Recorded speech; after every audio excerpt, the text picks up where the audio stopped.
فرزند زہرا یہ حالات برے ہیں۔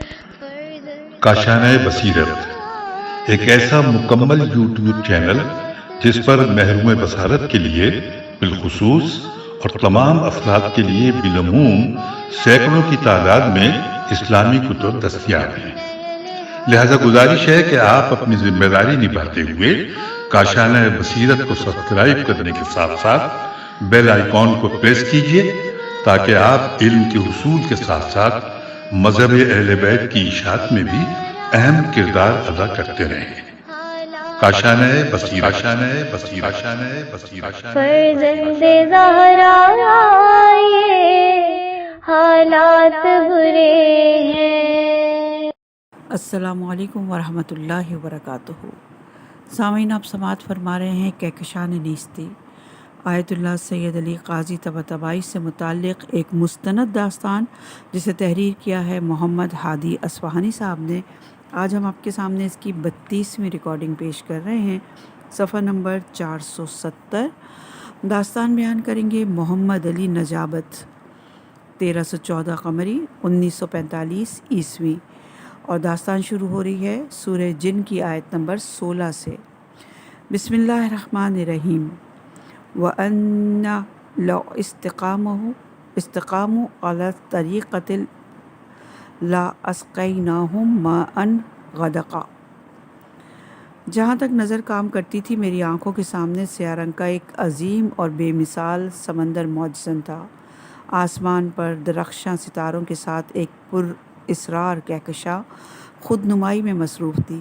سمندر کی انتہا پر غروب ہونے والا خونی خورشید ایک حیرت انگیز منظر خلق کر رہا تھا۔ میں پرندوں کو دیکھ رہا تھا جو افق کے سرخ خط سے پرواز کر رہے تھے اور سورج کے گرد چکر لگا رہے تھے۔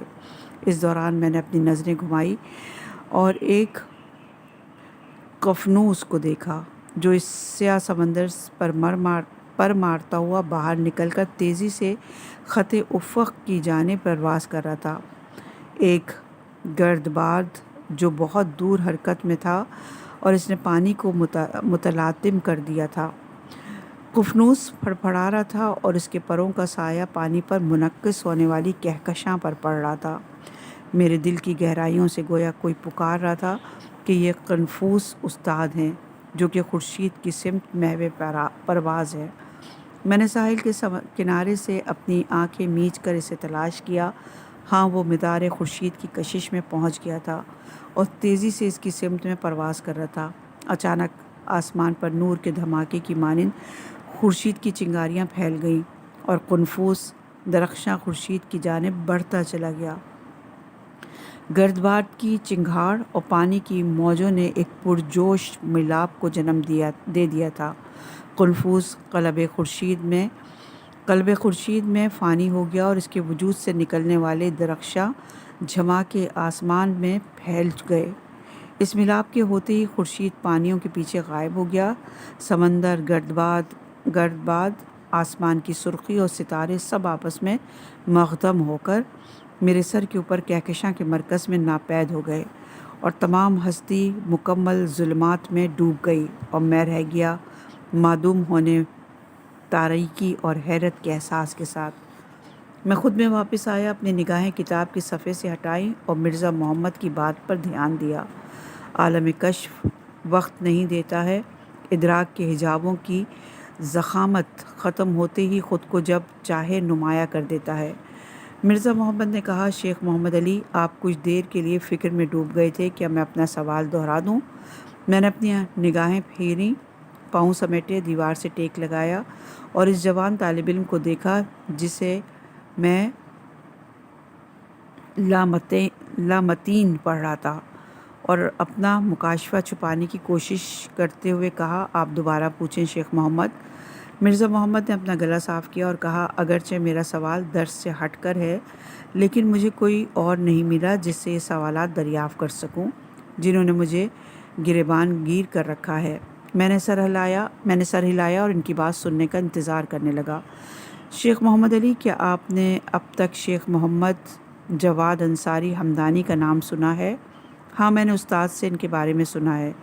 استاد کہہ رہے تھے آقا شیخ محمد جواد انصاری نے خدا کو وحدانیت سے پہچانا ہے اور توحید کو بغیر کسی واسطے اور استاد کے خود خدا سے حاصل کیا ہے۔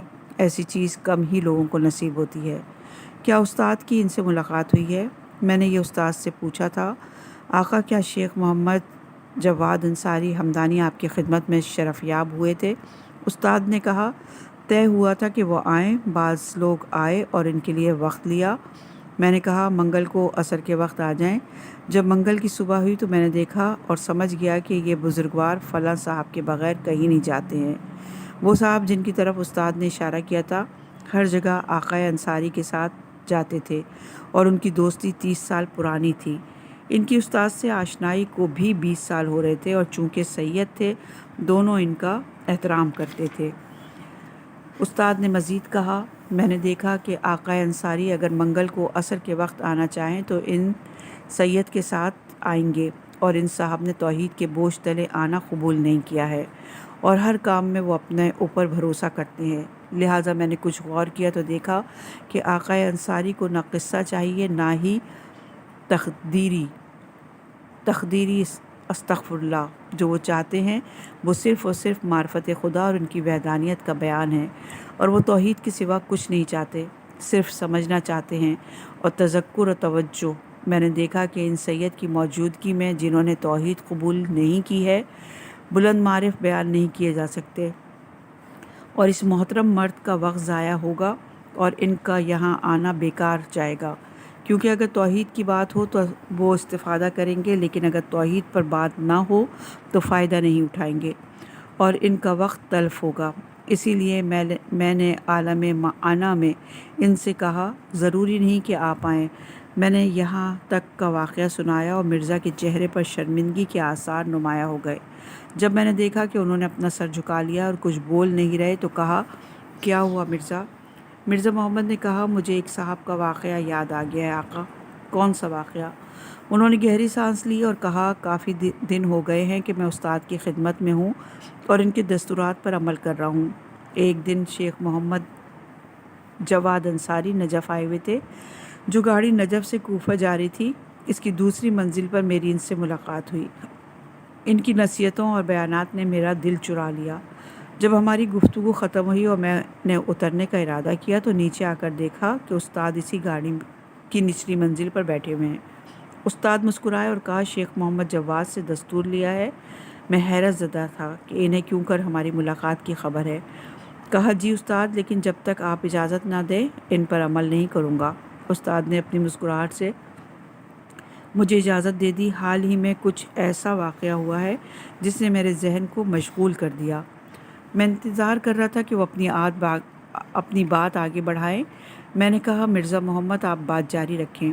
مرزا نے کہا دوسری مرتبہ کچھ عرصے بعد استاد کے گھر جاتا اور ان کے دیے ہوئے دستور عمل انجام دیا کرتا تھا، لیکن میرے لیے فتح باب واقع نہیں ہو رہا تھا اور میں یہ سوچتا تھا کہ استاد اب بوڑھے ہو چکے ہیں اور شاگردوں کی تربیت کرنا ان کے لیے ممکن نہیں رہا، لہٰذا بہتر ہے کہ میں نجف کو ترک کر دوں اور شیخ محمد جواد کی خدمت میں ہمدان چلا جاؤں، کیونکہ وہ جوان اور بانشات ہیں اور شاگردوں کے معاملات میں دیکھنے میں استاد سے زیادہ وقت دے سکتے ہیں۔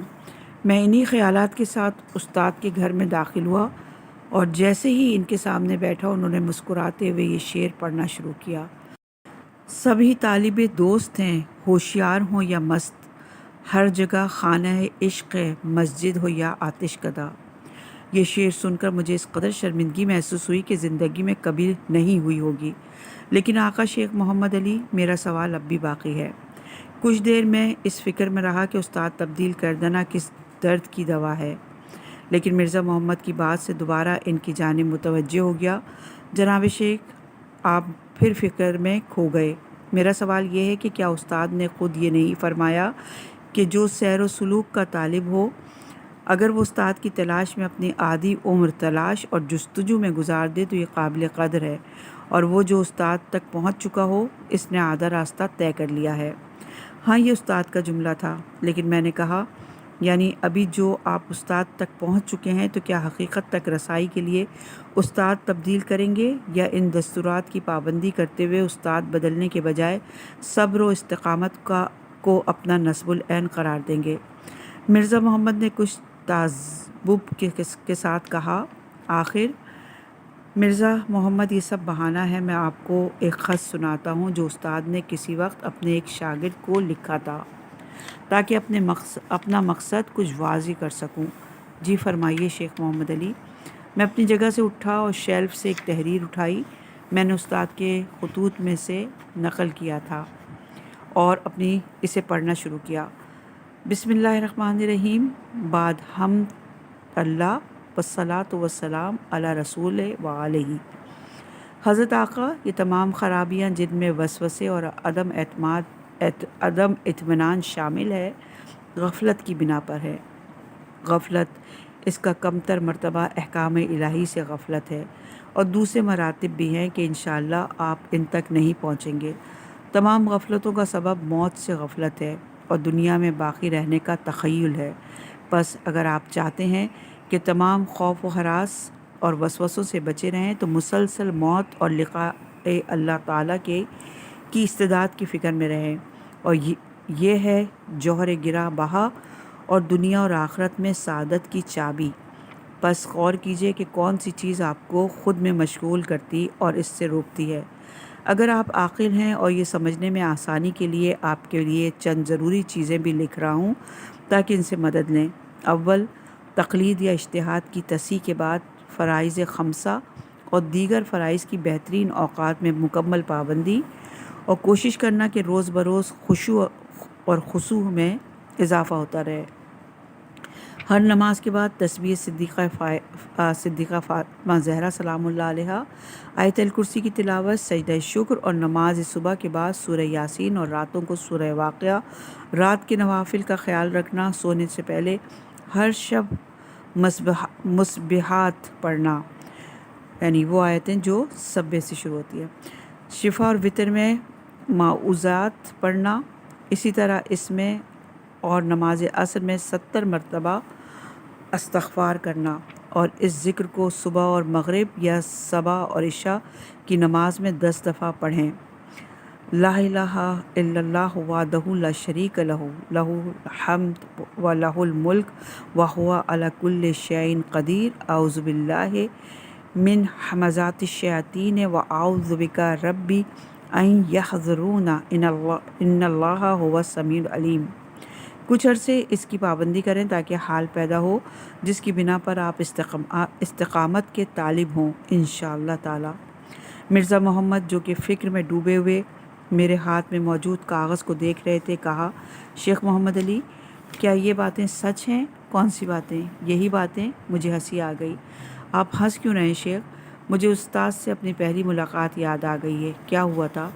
پہلے دن جب ہم اپنے سسر اور قدیمی دوست سید عبدالحسین دستغیب کے کہنے پر استاد کی خدمت میں پہنچا تو انہوں نے نہایت محبت بھرے انداز میں مجھ سے پوچھا، آپ کس کے فرزند ہیں؟ میں جو ان کی کشش میں گرفتار ہو چکا تھا، کہا، آپ کا فرزند۔ دوبارہ پوچھا، آپ کس کے فرزند ہیں؟ میں نے دوبارہ جواب دیا، آپ کا فرزند۔ میں ان سے وابستہ ہو گیا تھا اور اپنے آپ کو ان کی مست نگاہوں میں گرفتار دیکھتا تھا۔ وہ بھی اس جواب سے خوش ہو گئے تھے۔ انہوں نے محبت کی بنا پر شیخ مفید کی کتاب ارشاد کا ایک نسخہ، جس پر انہوں نے اپنی جوانی میں حاشیہ لکھا تھا، یادگار کے طور پر مجھے دیا۔ خدا شناسی میں غرق محقق حکیم اس پہلی نشست میں مجھ سے بہت پرجوش انداز میں ملے اور اپنا خاص لطف میرے شامل حال کیا۔ جیسے جیسے وہ نشست پرجوش ہوتی گئی، میں نے خود کو ان کے ساتھ بے تکلف محسوس کیا اور نادانی میں شرم کو بالائے طاق رکھ کر پوچھ لیا، آقا، یہ اہل معرفت کا وصال خیالی ہے یا حقیقی؟ کیا واقعی وصال ہے؟ کیا واقعی اس دنیا سے دوسرے عالم تک جانا ہے؟ جیسے ہی میرا سوال مکمل ہوا، اس کی تمام محبت کے باوجود ان کا موڈ خراب ہو گیا اور آنکھیں پھیل گئیں۔ انہوں نے فرمایا، آقا شیخ محمد علی نجابت شیرازی، دوبارہ یہ بات نہیں کیجیے گا۔ جو اہل معرفت ہوتے ہیں وہ سب عقول کلی کے مالک ہیں اور خیال کی کوئی قیمت نہیں ہے کہ انسان اس کی خاطر عمر گزار دے۔ خیال کی قیمت خود خیال کے برابر ہے۔ جب تک انسان پروردگار عالم کی وحدانیت کو محض روح، نفس، نور خدا، خود خدا اور وجود خدا حقیقی کے طور پر نہ پہچانے، اس کی کوئی قدر و قیمت نہیں ہے۔ اسی لیے اہل معرفت اپنی عمر ماورائے خیال یعنی خود خدا اور اس پر توجہ میں گزارتے ہیں۔ جب ان کا سلوک مکمل ہو جاتا ہے تو اپنے مات کا اسی خاکی دنیا میں نظارہ کرتے ہیں۔ مرزا محمد، جو بہت غور سے میری بات سن رہے تھے، میرے قصے کا اپنے سوال سے ربط سمجھ گئے اور کہا، میں متوجہ ہوں جناب شیخ، لیکن میں خود سے کہتا ہوں کہ غیب سے کوئی در کیوں نہیں کھلتا، یا کوئی مکاشفہ یا کرامت مجھے نصیب کیوں نہیں ہوتی؟ میں تھکن محسوس کرتا ہوں۔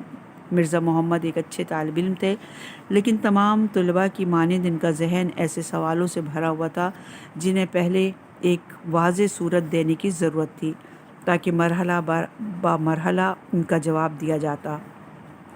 اسی لیے میں نے کہا، مجھے یاد آ رہا ہے کہ ایک مرتبہ استاد نے اپنے سلوک کے زمانے کا مجھ سے تذکرہ کیا اور فرما رہے تھے، میں راہ طے کر رہا تھا اور سوچتا تھا جو ہونا ہے ہو جائے، میں بحر جنون میں پاؤں مار رہا ہوں۔ آج رات کوئی مکاشفہ نصیب ہوا نہیں تو کوئی بات نہیں، آج رات کوئی خواب دیکھا یا نہ دیکھا، مجھے مکاشفہ نہیں چاہیے۔ اس تمام 40 سالہ مدت کی قیمت زرق و برق اور کشف و کرامت ہونی چاہیے، نہیں، میں صرف اور صرف معرفت اور خود اسے چاہتا ہوں۔ اسی حوالے سے استاد اپنے استاد سید احمد کربلائی سے ایک واقعہ نقل کرتے تھے جو بہتر ہے کہ آپ کو سناؤں۔ مرحوم سید احمد کربلائی کہتے تھے، ایک سفر میں میرا واسطہ ایک روشن ضمیر درویش سے پڑا۔ اس نے مجھ سے کہا، مجھے ذمہ داری دی گئی ہے کہ آپ کو 2 چیزوں سے آگاہ کر دوں، اول کیمیا، دوسرے یہ کہ کل میں مر جاؤں گا، میرا کفن و دفن آپ انجام دیں۔ سید احمد کربلائی نے جواب میں پورے یقین سے کہا تھا، مجھے کیمیا کی کوئی ضرورت نہیں ہے، لیکن میں آپ کے کفن و دفن کے لیے آمادہ ہوں۔ اگلے دن درویش دنیا سے رخصت ہوئے اور سید احمد نے ان کے امور انجام دیے۔ مرزا محمد، خدائے تبارک و تعالیٰ کی عبودیت اور بندگی سے بڑھ کر کون سا کیمیا ہو سکتا ہے؟ مرزا محمد نے کہا، شیخ محمد علی، میرا خیال ہے سید احمد کے کوئی استاد تھے جو ہمیشہ پوری طرح ان کے ساتھ تھے، لیکن میں نے ان کی بات کاٹ دی اور کہا، مرزا محمد، استاد بدلنے اور استاد کے لیے ظاہری جستجو کے بجائے استاد کے باطن کلام پر غور کرنا چاہیے، جو انہوں نے استاد کی حقیقت اور اس کی جستجو کے بارے میں کہا ہے۔ اس جستجو کی بنیاد حقیقی طلب اور پیاس پر ہونی چاہیے۔ اگر اندرونی آتش اور حرارت قلب کے بغیر اس کتاب سے اس کتاب اور اس سلسلے سے اس سلسلے تک جاتے رہے تو سوائے خسارت اور سرگرداں ہونے کی کوئی نتیجہ نہیں نکلے گا۔ استاد کامل وہ حقیقت ہے جسے انسان کو اعمال صالح انجام دے کر اور اس طریق پر استقامت دکھا کر اپنے نفس میں واقعی صورت میں ایجاد کرنا ہوتا ہے۔ تو ہم ہی نہیں، اگر کسی کی جان کو یہ طلب لگ گئی تو جستجو کے ذریعے اپنے اندرونی و بیرونی عوامل میں مماثلت سے استاد تک پہنچا دے گی۔ قدیم زمانے سے کہتے آئے ہیں، جعلی شاگرد جعلی استاد کے ہتھے چڑھ جاتا ہے۔ پانی کم تلاش کرو تاکہ پیاس بڑھے اور تمہارے اوپر نیچے سے پانی جوش مارے۔ مرزا محمد میں قطعیت اور یقین سے کم از کم یہ ضروری کہہ سکتا ہوں کہ آپ کی طلب حقیقت پر مبنی تھی، جبھی آپ سید علی قاضی کی خدمت میں پہنچے ہیں، لیکن اپنے کام میں جمے رہیں کہ انشاءاللہ خدا دروازے کھول دے گا۔ مرزا محمد نے اپنا سر تائید میں ہلایا اور کہا، میں آپ کا شکر گزار ہوں شیخ، لیکن میرے خیال میں جو ضروری کام ہے وہ میں انجام دے رہا ہوں۔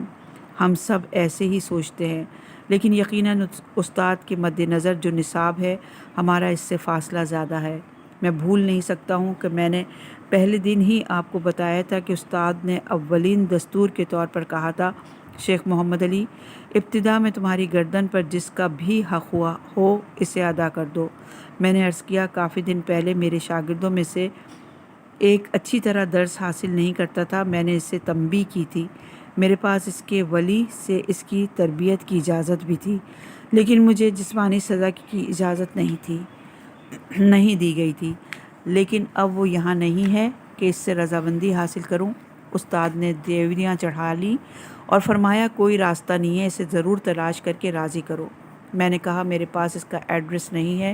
انہوں نے کہا اسے ضرور تلاش کرو، تمہاری گردن پر جو بھی حق ہے جب تک اسے ادا نہ کر دو روحانیت، قرب اور معرفت کا باب کھلنے والا نہیں ہے۔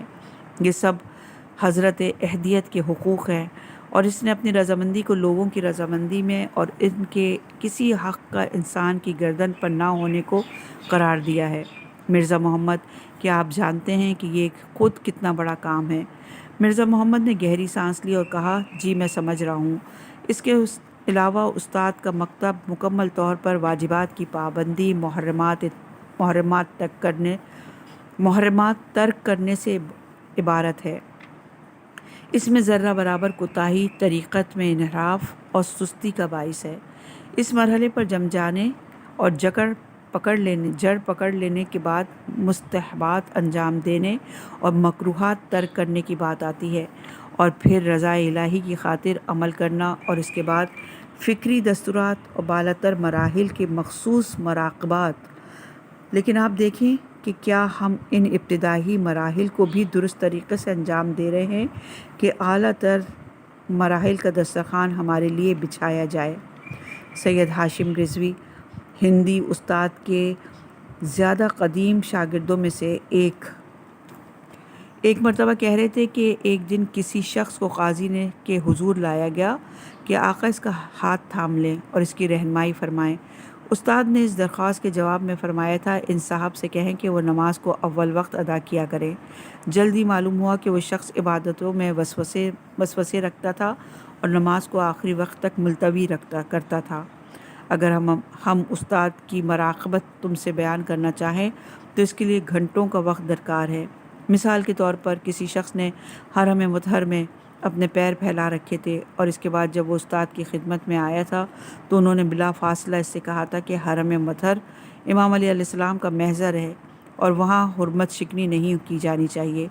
حتیٰ میں نے ان کے فرزند سید محمد حسن سے سنا جو کہہ رہے تھے کہ میرے والد الہی کتب کا اتنی شدت سے احترام کرتے ہیں کہ جب علاج کے لیے اسپتال میں داخل تھے تو ایک مسیحی شخص نے چاہا کہ ان کا پاؤں کچھ اٹھانے کے لیے اس کے نیچے انجیل رکھ دے، لیکن انہوں نے اس پر شدت سے اعتراض کیا کہ وہ عیسائی ان سے کہتا ہے کہ چونکہ آپ کو ہماری کتاب پر کوئی اعتقاد نہیں ہے لہٰذا اس میں کوئی حرج نہیں ہے۔ انہوں نے کہا کتاب کی قدسیت محفوظ ہے، اگرچہ ہم معتقد ہیں آپ نے اس کتاب میں تحریف کی ہے اور اس میں تبدیلیاں انجام دی ہیں، پس اس کی اصل محترم ہے۔ علاوہ ازیں وہ انبیاء الہی کے ناموں سے بھری ہوئی ہیں۔ یہ سب وہ دقیق احتیاطیں ہیں جنہیں ہم نظر انداز کر دیتے ہیں۔ کبھی میں دیکھتا تھا کہ وہ لقمے کو اپنے منہ کے نزدیک لے جاتے لیکن پھر پلٹا دیتے تھے، اگرچہ وہ مریض تھے اور ان کے پاس پیسہ نہیں تھا اور ان کے لیے مشکل سے مرغی خریدی جاتی تھی، لیکن اس میں سے کچھ کھائے۔ ایک پلیٹ پلاؤ ان کے لیے لائے اور کچھ مرغی، لیکن استاد نے پہلا دوسرا لقمہ کھایا پھر ہاتھ روک لیا۔ حلال و حرام کی وجہ سے نہیں بلکہ وہ اپنے نفس کی مکمل مراقبت کرتے تھے اور شدت سے اس پر نظر رکھتے تھے۔ اسے چرب اور شیریں نہیں دیتے تھے مگر کمتر سے بھی کم۔ عام طور پر روٹی اور نمکین لسی استعمال کرتے تھے۔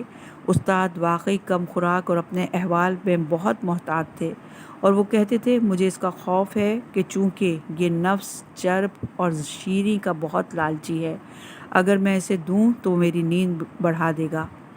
کیا آپ نے ان کا بدن نہیں دیکھا ہے؟ اب وہ ہڈیوں کا ڈھانچہ بن چکے ہیں جس سے گوشت مکمل طور پر جھڑ چکا ہے۔ راتوں کو کبھی 3 لقمے کھاتے ہیں، وہ بھی ویسے 3 لقمے نہیں جیسے ہم کھاتے ہیں۔ ان کی کم گوئی کے بارے میں بھی نجف کے اہل معنی میں وہ اس سنگریزے کی وجہ سے مشہور ہیں جسے وہ 26 سال اپنی زبان کے نیچے رکھے رہے۔ ان کا سونا واقعی بشری طاقت سے باہر ہے۔ رات کو 10 منٹ سوتے اور جاگ کر عبادت کرتے ہیں اور پھر مختصر اونگ لیتے ہیں۔ ایک زمانے میں فرما رہے تھے 20 سال تک راتوں کو باطہارت تھا مگر یہ کہ تجدید و وضو ضروری ہو جائے، بیچ رات کے اس شور اور شوق اور بیتابی پر میری حیرت پر وہ کہتے، جب میں رات کو جاگتا ہوں تو خدا کا زیادہ محتاج ہوں اور خدا مجھ پر زیادہ عنایت فرماتا ہے۔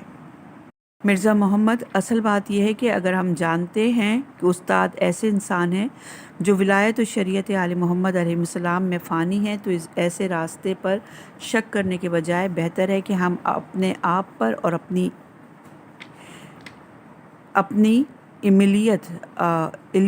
عملیت پسندی پر شک کریں اور خود کو مکمل طور پر استاد کے احکام کے سپرد کر دیں جو کہ شریعت کا جلوہ ہیں۔ یہ راستہ جو کہ مردان روزگار کے لیے میدان نبرد ہے، کھیل کود کر اور خوش فہمیوں سے طے نہیں کیا جا سکتا۔ مرزا محمد نے اپنا سر جھکا لیا اور طویل خاموشی کے بعد کہا، آخر شیخ محمد علی، میں کب تک ایسے آڑے ترچھے راستے طے کروں؟ مگر خدا ہم سے کتنی دور ہے کہ ہم سے ایسے کام اور صبر طلب کرتا ہے۔ میرے ہونٹوں کے کنارے مسکراہٹ آ رہی تھی۔ میں نے کہا، طریقت میں استقامت کے حوالے سے استاد نے شعر کہے ہیں جنہیں پڑھنا دلچسپی سے خالی نہ ہوگا۔ ان اشعار کی تشریح میں خود فرماتے تھے کہ جو آیات الہی کو سمجھنا اور اسرار الہی کو پا لینا چاہے، اس کی منزل اور اترنے کی جگہ ایک مفلوج کی منزل کی مانند ہونی چاہیے۔ اگر کسی مفلوج کو کہیں رکھا جائے تو وہ اپنی جگہ سے ہلتا نہیں ہے۔ جو معرف، اسرار ربوبی اور اسرار محبت کا طلبگار ہو، اس کے اترنے کا مقام اور منزل ایسی ہونی چاہیے اس کے لیے ضروری ہے کہ وہ اپنی مرضی اور فکر سے ہلے بھی نہیں اور اس طریق پر مردانہ استقامت دکھائے۔ لنگڑا بے وقوف اور بدتمیز اس پر چلاتا اور اسے طلب کرتا ہے۔ دوسرے اور تیسرے شعر کی تشریح میں استاد فرماتے تھے، اس شخص کی مانند نہ بنو کہ جب دروازہ کھلے تو وہ بھاگ جائے، چڑیا کی طرح نہ ہو کہ غذا کے لیے دروازے تک آتی ہے اور جب دروازہ کھولتے ہیں کہ اسے کچھ دیں تو وہ اٹھ جاتی ہے، یا اگر کچھ غذا اسے دے بھی دیں تو 15 منٹ سے زیادہ نہیں ٹھہر سکتی۔ اس کی طرح نہ بنو کہ مختصر چیز سمجھتے ہی بھاگ جائے۔ جب خدا پرستی کی مختصر فکر تمہارے سر میں سمائے تو صبر کرو، جلدی نہ کرو، عزت کے ساتھ اپنی طلب کی حفاظت کرو۔ ان کی مانند رہو کہ اگر پروردگار عالم نے ان میں مختصر دریچہ کھولا تو وہ اسے چھوڑتے نہیں ہیں، ضد اور استقامت دکھاتے ہیں، یہ نہیں کہ چھوڑ دیں اور فرار کریں۔ تم بھی اگر کوئی در تم پر کھلے تو زیادہ استقامت دکھاؤ، کہو کہ خدایا اس میں اضافہ فرما، خدایا میری جہالت مجھ پر زیادہ اشکار فرما، خدایا تو فعال اور عالم مطلق ہے، اپنے خزانے سے میری تدبیر فرما۔ انسان کو چاہیے کہ وہ اپنی طلب میں قوی تر بنے۔ اس طلب اور ذلت بندگی کے قوی ہونے پر اصرار وہی جوہر ربوبیت ہے جسے عبودیت کی حقیقت قرار دیا گیا ہے۔ اگر انسان عبودیت میں استقامت دکھائے، یعنی صبور اور مستقل مزاج ہو جائے، تو اسے مار ڈالنا چاہیے۔ تو بھی وہ کہتا ہے کہ اگر اسے مار ڈالنا چاہیں تو بھی وہ کہتا ہے کہ اگر میرے ٹکڑے ٹکڑے کر دیے جائیں تو میں خدا پرستی کو ترک نہیں کروں گا۔ اگر اسے روٹی نہ دیں، پانی نہ دیں، تب بھی وہ میں ترک نہیں کروں گا کہ فریاد بلند کرے گا۔ اگر ساری دنیا جمع ہو کر کہے کہ ترک کر دو تو وہ یہ ناممکن ہے کہ آواز آسمان خراش صدا بلند کرے۔ بصورت کلی استاد کی نظر میں خدائے جل و تعالی کی وحدانیت پر استقامت اس میں اعظم الہی ہے، اور وہ ایک کلام ارشاد فرماتے ہیں جو کہ ان کی تعلیمات کے در اور جواہر میں سے ہے کہ اگر شخص اپنی طلب میں استقامت پیدا کرے تو اس کی روح میں اسم اعظم جگہ بنا لیتا ہے اور پھر وہ اسرار ربوبی کے لائق ہو جاتا ہے۔ مرزا محمد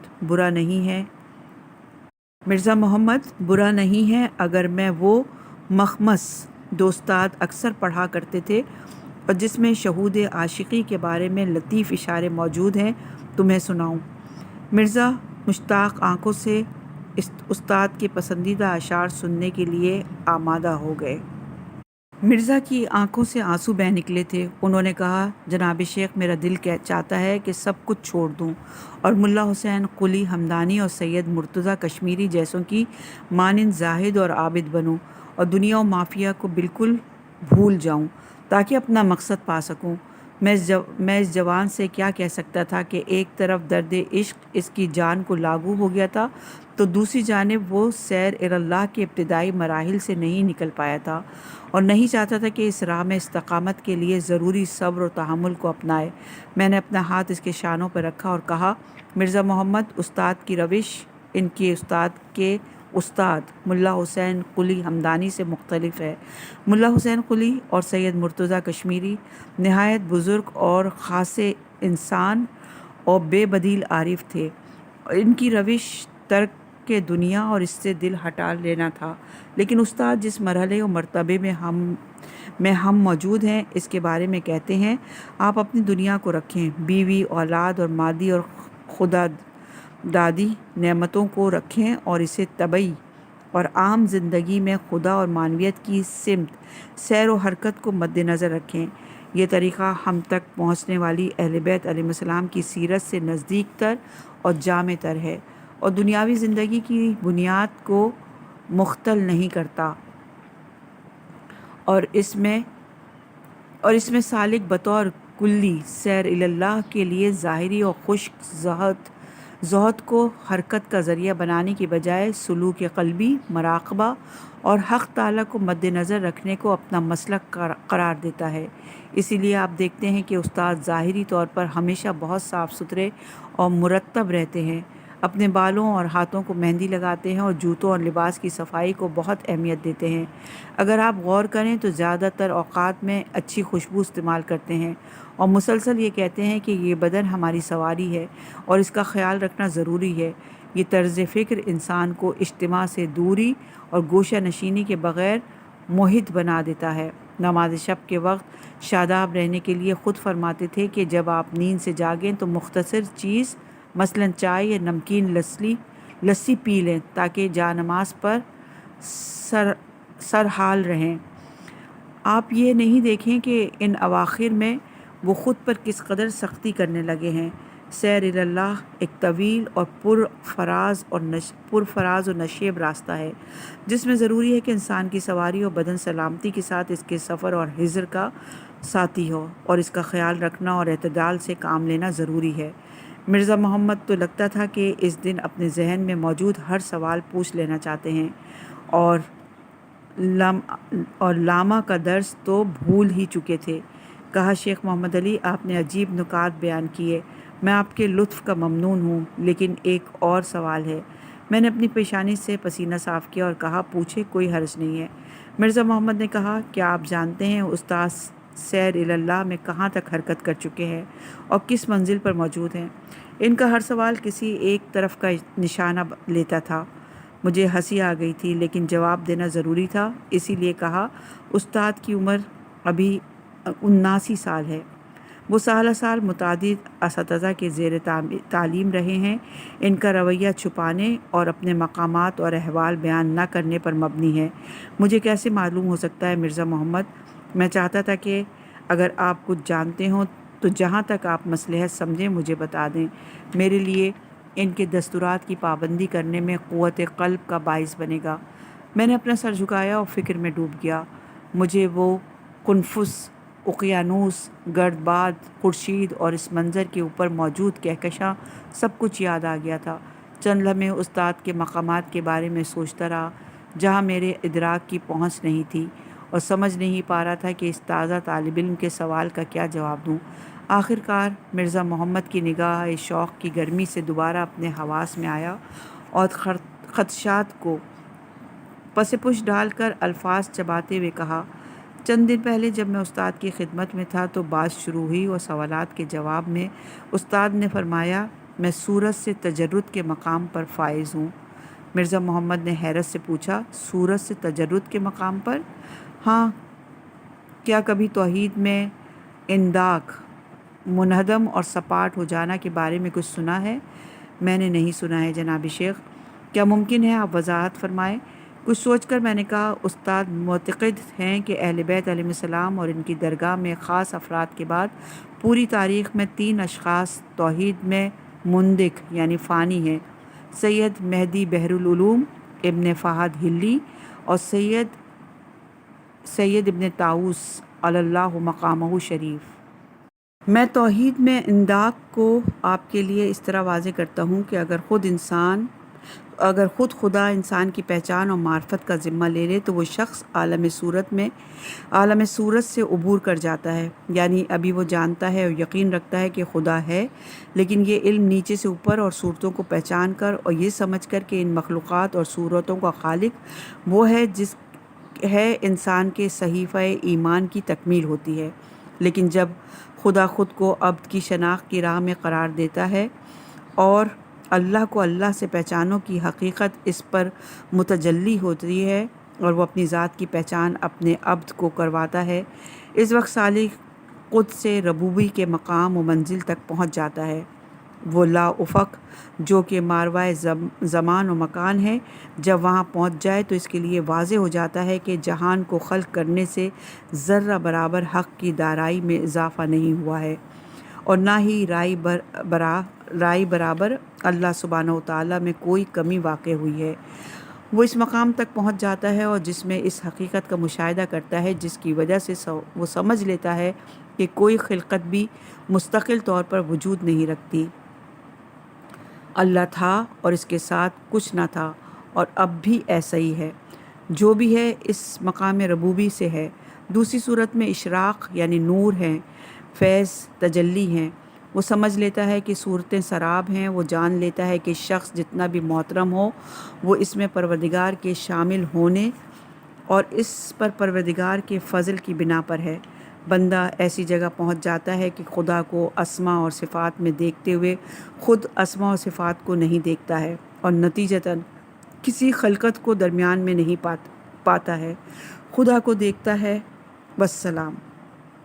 میں نے دیکھا کہ مرزا محمد الجھن میں مبتلا ہو گئے ہیں، لیکن چونکہ سمجھنے کی پیاس کی گرمی میں اپنے دل میں محسوس کر رہا تھا، میں نے اپنی بات جاری رکھی۔ یہ مصرع کہ انسان ایسے مقام پر پہنچ جاتا ہے کہ خدا کے سوا کچھ نہیں دیکھتا، یعنی اگر خدا انسان کو اپنی پہچان کروانے کا ذمہ لے لے تو پھر خلقت کا پہلو اس کے لیے کوئی اہمیت نہیں رکھتا ہے، سوائے خدا کے وہ سب کچھ کو سراب دیکھتا ہے اور دریافت کر لیتا ہے کہ مقام خود سے ربوبی تھا اور کوئی موجود نہیں تھا۔ یہ دیکھنا اور معرفت تو وہم و خیال کے باعث نہیں بلکہ شہود حق کی بنا پر ہے، یعنی حق کو دیکھتا ہے۔ کیا آپ نے دعائے ابو حمزہ صومالی میں نہیں پڑھا ہے کہ امام سجاد علیہ السلام کہتے ہیں، میں نے تجھ سے پہچانا اور تو نے میری رہنمائی اپنے وجود کی جانب فرمائی اور اپنی جانب بلایا، اور اگر تو نہ ہوتا تو میں نہیں جانتا کہ تو کیا ہے۔ دوسرے الفاظ میں توحید میں تمکن اور صورت سے تجرد کا ملکہ ان معنوں میں ہے کہ جب سالک نے عوالم مثالی کی اچھی طرح سیر کر لی ہو تو وہ پہلے توحید فعلی اور صفاتی کے عوالم میں شہود میں داخل ہوتا ہے اور اس کے بعد اچانک عوالم اسمائی اور ذاتی میں داخل ہو جاتا ہے، اور اگر یہ حالات دائمی ہو جائیں تو اسے توحید میں تمکن کہا جاتا ہے۔ جہان ہستی کے فنا میں تمکن اور بقا باللہ بآسانی ہر ایک کو نصیب نہیں ہوتا اور اس کے لیے خاص ظرفیت اور عالم طبیعت سے جدا ہونے کی ضرورت ہوتی ہے۔ یہ دلچسپ ہے کہ استاد نے دعائے سماعت کی جو تشریح لکھی ہے اس میں اس عمارت کہ بِاسْمِکَ الْأَعْظَمِ الْأَعْظَمِ الْأَعْظَمِ کی تشریح میں وہ کہتے ہیں کہ احتمال ہے کہ تکرار اس عظمت کی بنا پر ہو جو خدائے جل و جلالہ کی جانب سالکوں کے لیے نمایاں ہوتی ہے، اور اس عظمت کی اولین چیز جو ان کے لیے ظاہر ہوتی ہے وہ توحید افعالی کی عظمت ہے، اس کے بعد توحید صفات کی عظمت اور پھر توحید ذات ہے۔ میں یہ بھی بتا دوں کہ استاد کہتے تھے کہ میں نے خدا سے صورت میں تجرد کا تمکن مانگا ہے اور اسے ملکہ بننے میں 2 سال کا وقت لگتا ہے، اور اس کے بعد کیا؟ میں خاموش رہا۔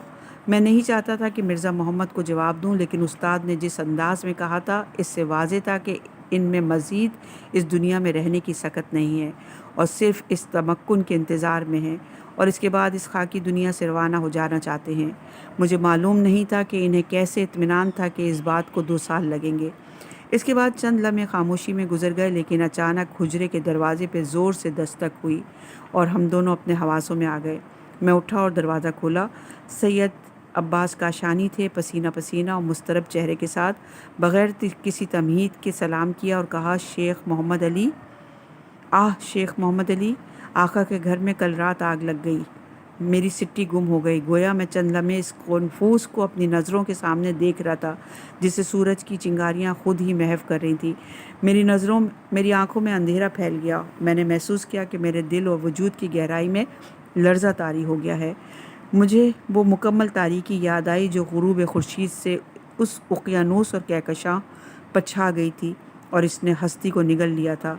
میں انہی افکار میں غوطہ ور تھا کہ سید عباس نے زور سے کہا، آپ پریشان نہ ہوں شیخ محمد علی، آقا کا حال الحمدللہ اچھا ہے، لیکن اگر آپ مناسب سمجھیں تو ان سے مل لیں۔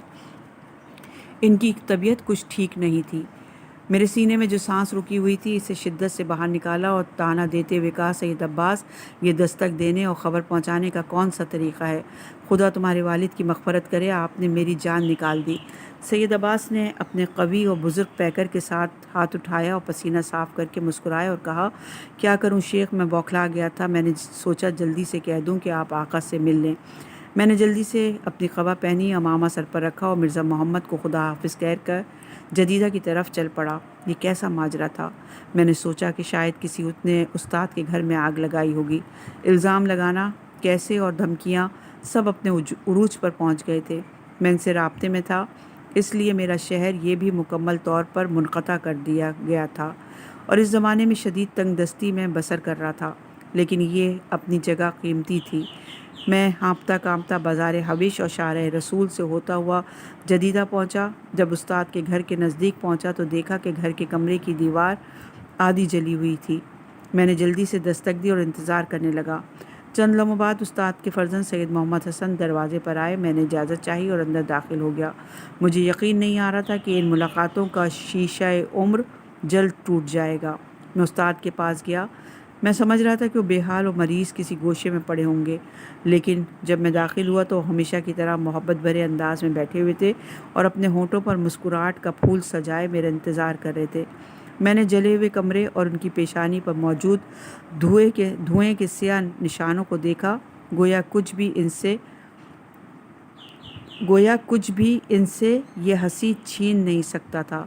میں نے احترام سے کہا، جناب استاد، السلام علیکم۔ سلام آقا۔ شیخ محمد علی وہ اٹھنا چاہتے تھے، لیکن ان کے پاؤں کا درد آڑے آیا۔ پہلے سے زیادہ لاغر دکھائی دے رہے تھے۔ استغاثہ کا مرض ان کی نفیس جان کو آ گیا تھا اور انہیں چھوڑتا نہیں تھا۔ گرمیوں اور سردیوں میں وہ ٹھنڈے پانی کا برتن اپنے پاس رکھتے، برف توڑ کر اپنے دل پر رکھتے یا ٹھنڈا پانی پیتے تھے اور تربوز تک نہیں خرید سکتے تھے۔ اپنے اس حال کے بارے میں دوسروں کے سوال کے جواب میں اپنے سینے اور اس آگ کی طرف اشارہ کرتے جو ان کے وجود کو کھائے جا رہی تھی۔ میں دو زانو ان کے سامنے بیٹھا اور منتظر رہا کہ وہ کچھ کہیں، لیکن وہ ہمیشہ کی طرح سکوت اور عظمت کا ایک پہاڑ تھے اور لگتا ہی نہیں تھا کہ وہ جس کمرے کے بیچ بیٹھے ہوئے ہیں وہ رات کو جل گیا تھا۔ میں ان آنکھوں میں غرق ہو گیا کہ جن کی گرمی اپنے وجود کے سرد موسم میں 2 سال تک محسوس نہیں کر پایا تھا۔ مجھے لگا جیسے ایک قنفس میرے سامنے راکھ پر بیٹھا ہوا ہے جو ابدیت کی سمت شکولد ہو رہا ہے۔ ہاں، ان آنکھوں کی بجلی اور ان محضر میں چھپے اسرار سے سالوں بعد توحیدی منازل اور حق تعالیٰ کے اسماء اور صفات کی شہود کے دوران میرے لیے پردہ کشائی